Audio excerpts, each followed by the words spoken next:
Good morning mga boss. Nandito si Boss D. Dito tayo mag-iwan ng bakas ni Boss D. Ano, dito, kung alam nyo location na to, sa mga nagre-request, nandito na yung mga request nyo. Wala dyan sa mismong sinabi nyong request, pero dito rin sa barangay nyo. Dito tayo maglalapag ngayon, mga boss. Ito yung location natin, yan mga boss, ito yung location natin.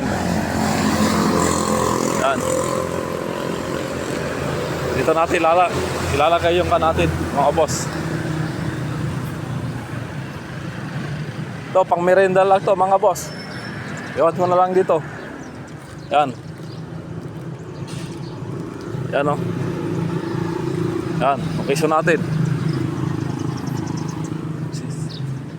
Yan. Yan mga boss. Dito naglapag na po tayo dito.